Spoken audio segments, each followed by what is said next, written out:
Hello everyone, this is me doctor Sadaf Amreen और आज हम डिस्कस करने वाले हैं पॉलीहाइड्रामिनोस। पॉलीहाइड्रामिनोस को हाइड्रामिनोस के नाम से भी जाना जाता है। तो डेफिनेशन देख लेते हैं। एनाटॉमिकली पॉलीहाइड्रामिनोस को हम इस तरीके से डिफाइन कर सकते हैं। ये एक स्टेट होती है जहाँ पे जो लिक्विड एमनाई होता है वो हमारा एक्सीड कर जाता है, बढ़ जाता है। कितना? 2000 ml से भी ज़्यादा हो जाता है। सबसे पहली बात तो अपने ये याद रखनी है कि क्या होता है इसके अंदर एमनियोटिक फ्लूइड जो होता है हमारा एक्सीड कर जाता है ग्रेटर देन 2000 ml। ये इंपॉर्टेंट है, आपने याद रखना है। जबकि ओलाइकोहाइड्रामिनोस में क्या होता है, वहाँ पे एमनियोटिक फ्लूइड कम हो गया था। कितना? लेस देन 200 ml हो गया था। क्लिनिकल डेफिनेशन क्या है इसके अंदर? एक्सेसिव एक्यूमुलेशन होने लगता है लिक्विड एमनाई का, जिसकी वजह से डिस्कम्फर्ट होने लगता है पेशेंट को। एंड और when an imaging help is needed to substantiate the clinical diagnosis of the lie and presentation of the fetus। यानी इसमें क्या होता है, जो एमनियोटिक फ्लूइड होता है वो इतना ज़्यादा बढ़ जाता है कि पेशेंट को क्या होने लगता है, डिस्कम्फर्ट होने लगता है। और जो है पेशेंट उसका फीटस का लाई और प्रेजेंटेशन पता करने के लिए हमें अल्ट्रासाउंड करवाने की ज़रूरत पड़ती है। तो जब इस कंडीशन को बोला जाएगा पॉलीहाइड्रोमिनोस। ठीक है ना। सोनोग्राफिक डायग्नोसिस इसकी बनाई जाएगी कैसे, कब? जब एमनियोटिक फ्लूइड इंडेक्स हमारा ज़्यादा आता है। कितना? 25 सेंटीमीटर से ज़्यादा, यानी greater than 95 centile for the gestational age, and a single pool is greater than 8 centimetre. ये आपने याद रखना है कि इसमें जो है एमनियोटिक फ्लूइड इंडेक्स कितना आता है हमारा, मोर देन AFI जो होता है, यानी मोर देन 25 होता है। और जो सिंगल पूल होता है वो हमारा ग्रेटर देन होता है 8 सेंटीमीटर। ये इंपॉर्टेंट पॉइंट है, आपने याद रखने। तो भैया हमारा ये जो पॉलीहाइड्रोमिनोस हुआ, ये क्या हुआ? पॉलीहाइड्रोमिनोस बोलेंगे जब एमनियोटिक फ्लूइड हमारा कितना ज़्यादा हो जाएगा, ग्रेटर देन 2000 ml हो जाएगा। ठीक है ना। और क्लिनिकली से हम कैसे डिफाइन कर सकते हैं कि भाई पॉलीहाइड्रोमिनोस हुआ है कि पेशेंट जो है उसको डिस्कम्फर्ट होने लगे और जो फीटस है उसका लाइव प्रेजेंटेशन पता करने के लिए आपने अल्ट्रासाउंड कराना पड़े, तो इस कंडीशन को आप बोलेंगे पॉलीहाइड्रोमिनोस। और इसके अंदर जो एमनियोटिक फ्लूइड इंडेक्स देखने को मिलेगा जब आप अल्ट्रासाउंड कराएंगे वो ग्रेटर देन होगा 25 सेंटीमीटर। ये इंपॉर्टेंट है, आपने याद रखना। एंट्रेंस में पूछा जाता है ये सवाल। और सिंगल पूल जो होगा इस ग्रेटर देन होगा 8 सेंटीमीटर। तो चलिए फिर इंसिडेंस देखते हैं इसका। एक बात और कहनी थी कि इससे पहले मैं एक वीडियो आपके साथ शेयर कर चुकी हूँ ओलाइगोहाइड्रोमिनोस पे। तो अगर आपने मेरा वो वीडियो नहीं देखा, वो भी एक अच्छा वीडियो है, टॉपिक भी अच्छा है, तो आप वहाँ से, मैं लिंक इसमें डिस्क्रिप्शन में डाल दूंगी, आप वहाँ से जाके देख सकते हैं। तो चलिए फिर देखते हैं incidence. Because of the distance different criteria use in the definition of polyhydramnios. ये कह रहे हैं कि क्योंकि डिफरेंट क्राइटेरिया इस्तेमाल किए गए हैं डेफिनेशन ऑफ पॉलीहाइड्रोमिनोस के अंदर, यानी एनाटॉमिकली और हमने क्लिनिकली बताया कि कैसे पॉलीहाइड्रोमिनोस कब डिफाइन करेंगे आप, सोनोग्राफिकली कैसे होगा। इंसिडेंस जो होता है इसका वेरी करता है 1 से 2% केसेस के अंदर। It is more common in multipara than primary gravida. ये अच्छी बात है, इसमें याद रखना आपने। ज़्यादातर जो होता है पॉलीहाइड्रोमिनोस जो होता है मल्टी पैरा में होता है। मल्टी पैरा मीन्स जिनके कई बच्चे होते हैं, यानी प्राइमरी मतलब जिनका पहला बच्चा होता है उसमें ज़्यादा कॉमन नहीं होता। ये ज़्यादा कॉमन होता है मल्टी, जिनके पहले भी प्रेगनेंसी रह चुकी होती है। While minor degree of hydramnios are fairly common. थोड़ा बहुत जो होता है हाइड्रोमिनोस जो होता है कॉमन है। Hydromenos sufficient to produce clinical symptom probably occur in 1 in 100,000 pregnancy। Okay ना। नेक्स्ट देखते हैं हम इसकी इटियोलॉजी, क्या इसका कॉज है, किस वजह से भाई पॉलीहाइड्रोमिनोस डेवलप हो रहा है। Because of wide gap in the knowledge of the origin and the excretion of the liquid amnii. ठीक है ना, बहुत ज़्यादा गैप है इसके बीच में कि कहाँ से ओरिजिन हो रहा है, कहाँ से एक्सक्रीशन हो रहा है लिक्विड एमनाई का। एग्जैक्ट कॉज जो होता है एक्सेसिव एक्यूमुलेशन होने का लिक्विड का अभी भी स्टिल जो है स्पेक्यूलेटिव है। ठीक है ना। It may be the result of deficient absorption as well as the excessive production होता है लिक्विड एमनाई। ये हो सकता है इस वजह से हो रहा है, इन्होंने लिखा है इट मे बी, यानी ये भी कंफर्म नहीं है, इन्होंने लिखा है कि हो सकता है कि इस वजह से हो रहा हो कि जितना बन रहा है उसका ऑब्जॉर्प्शन प्रॉपरली ना हो रहा हो, या फिर एक्सेसिव प्रोडक्शन हो रहा हो लिक्विड एमनाई का, विच मे बी टेम्परेरी और परमानेंट। वो परमानेंट भी हो सकता है और टेम्परेरी भी हो सकता है। Well, certain maternal or fetal factors are found to be associated with hydromenos। इसमें कुछ फैक्टर्स हैं जो मैटरनल हैं या और फीटल भी हैं जो कि एसोसिएटेड है हाइड्रोमेनोस के साथ। Yet the cause remain unknown, जबकि जो कॉज है इसका अभी भी अननोन है इन अबाउट 60% केसेस के अंदर। क्यों डेवलप हुआ पॉलीहाइड्रोमेनोस इज स्टिल अननोन।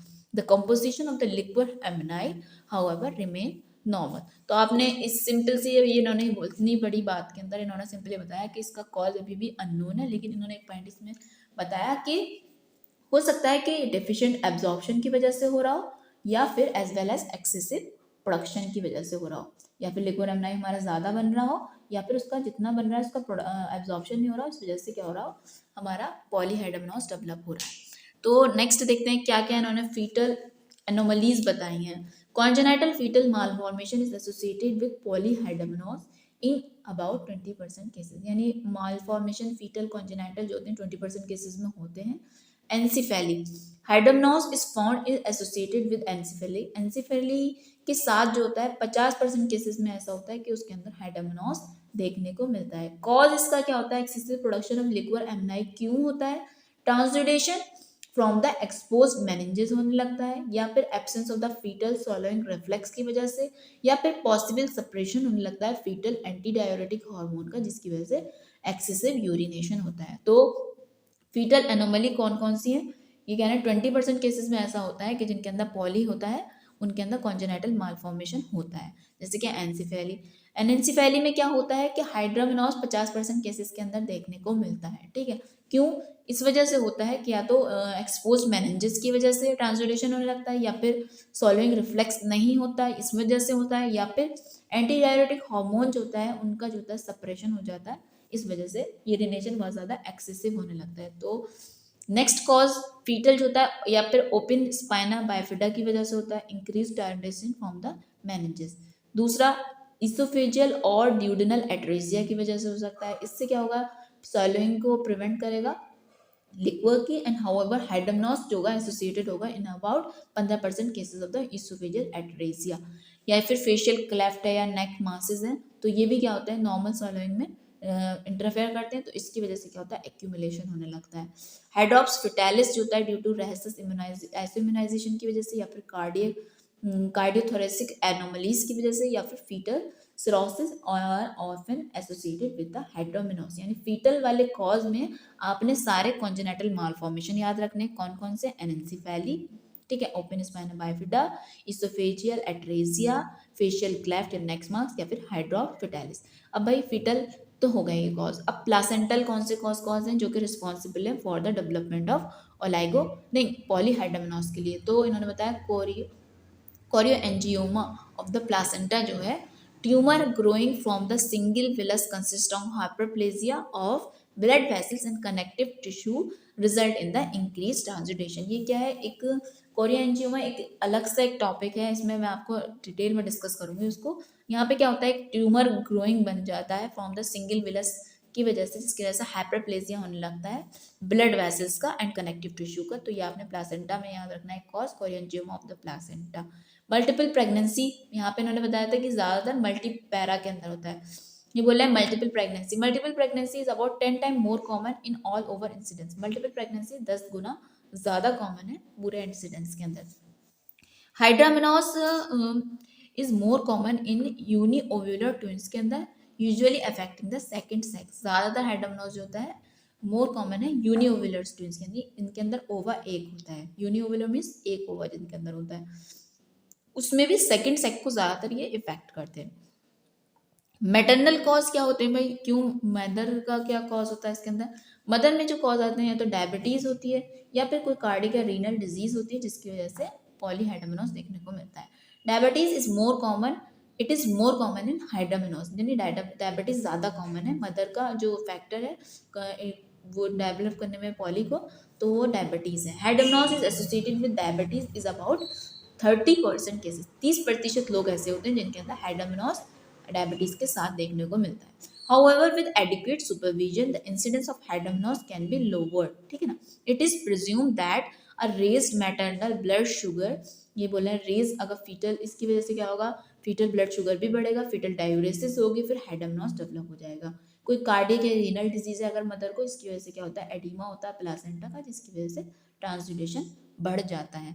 तो क्या क्या कॉज आपने याद रखने, कुछ कॉजेज फीटल कॉज थे, जैसे कि बच्चे के जो कॉज थे सारी कॉन्जेनाइटल एनोमली थी, एनेंसीफेली था, स्पाइना बाइफिडा था, और भाई इसोफेजियल एट्रेजिया था, हमारा फेशियल क्लेफ्ट थे, और हाइड्रोप्स फिटालिस था। प्लासेंटल कॉज क्या थे, chorioangioma of the placenta. Multiple pregnancy खुद अपने आप में एक कॉज है, ठीक है ना, और मदर के कॉज था डायबिटीज एंड द कार्डियक और रीनल कोई भी डिजीज हो। तो ये पॉलीहाइड्रोमेनोस जो होता है दो तरीके का होता है depending upon the rapidity of onset. Clinical type कितनी होती है depending upon the rapidity of the onset. Hydramnios दो तरीके का होता है, क्रोनिक एंड एक्यूट। क्रोनिक ज़्यादातर कॉमन है, एक्यूट एक्सट्रीमली रेयर होता है। यानी आपसे अगर कोई पूछे जाए पॉलीहाइड्रोमेनोस में कौन कॉमन है, तो क्रोनिक टाइप का ज़्यादा कॉमन होता है, जो इंसिडेंस इसके टेक्स प्लेस होते हैं विद इन फ्यू वीक्स। और एक्यूट होता है, एक्सट्रीमली रेयर होता है, इसका सडन ऑनसेट होता है, एकदम से सडनली पॉलीहाइड्रोमेनोस बन गया विद इन फ्यू डेज और may appear acutely on pre existing chronic variety. The chronic variety is 10 time common than the acute one. तो नेक्स्ट वीडियो के अंदर हम आपसे डिस्कस करेंगे क्रोनिक पॉलीहाइड्रोमेनोस क्या होता है। तो फिर मिलते हैं आपसे नेक्स्ट वीडियो के अंदर, जब तक के लिए थैंक यू सो मच। और अगर आपको मेरा वीडियो अच्छा लगा हो तो इसको लाइक करिए, अपने दोस्तों के साथ शेयर करिए। Thank you so much.